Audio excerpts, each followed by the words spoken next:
Please subscribe and don't forget to press the bell icon to get notified whenever we upload a new video.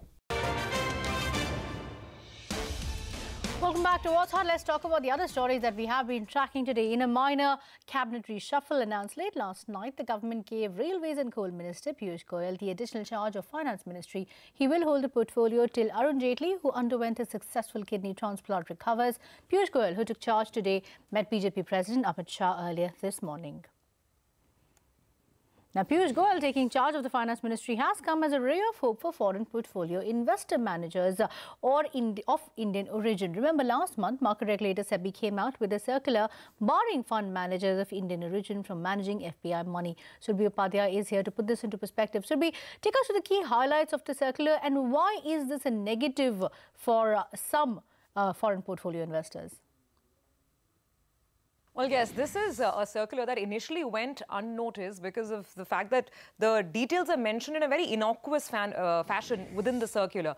It came out on the 10th of April, and now it seems that the international investing community is taking note of it. What is this circular essentially saying? This circular is saying that if you are a person of Indian origin or if you're an NRI and you happen to be running a fund overseas where you have more than 15% economic interest or you have 15% ownership, in certain cases, the threshold could be 25%. Now, that depends on the structure of this fund.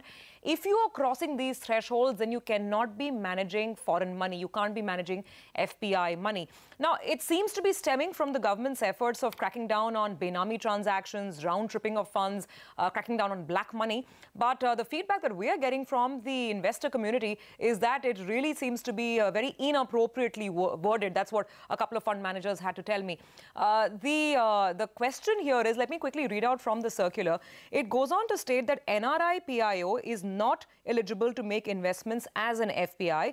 Accordingly, a company which is majority owned by a non-resident Indian or a person of Indian origin shall not be allowed to make investments as an FPI.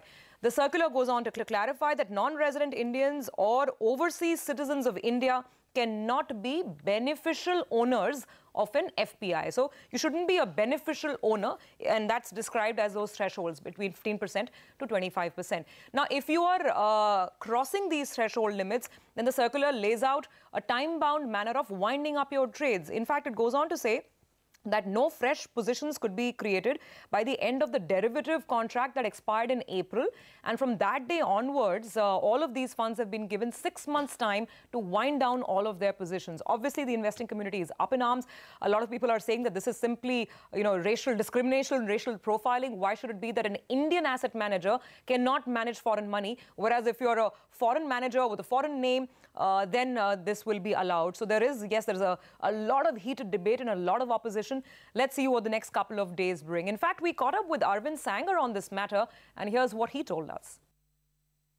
To the extent that Mr. Jaitley was ailing and the decision-making was, being somewhat rudderless in terms of the bureaucrats making decisions without clear oversight, it certainly should be a positive. SEBI has come out with a circular a month ago, and the finance ministry either forced it or blessed it or whatever, that hopefully Mr. Piyush Goyal, who is, has a much clearer understanding of issues, in my opinion, and with his background, in as a chartered accountant and investment banker, will hopefully understand there's a rule that they've come out with, which basically says if you're an Indian origin portfolio manager investing from overseas, you have to basically wind up your business by October 10th.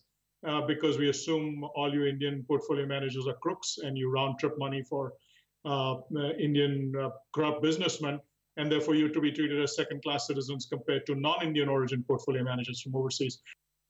Okay, and that is, of course, a big concern at this point in time. But there is still some more clarity with respect to fine print coming in on that circular. But moving on, a portion of the under-constructed flyover collapsed in Uttar Pradesh, Varanasi. A huge slab of concrete crushed several cars and a local bus under it. At least 12 people have been reported dead and several are still trapped under the rubble. 5 NDRF teams have been deployed for speedy rescue operations. In an address a short while ago, CM Yogi Adityanath expressed his condolences to the aggrieved families. He has also promised a compensation of 5 lakh rupees to the kin of the deceased. And with that, it's time to wrap up this edition of What's Hot. But don't go anywhere. Markets down to the tunes from Bengaluru today. A 500-point gain on Sensex got wiped out after uncertainty over government formation in Karnataka kept investors on edge. All that market action coming up right up on Market Today. Talk back. Stay right there.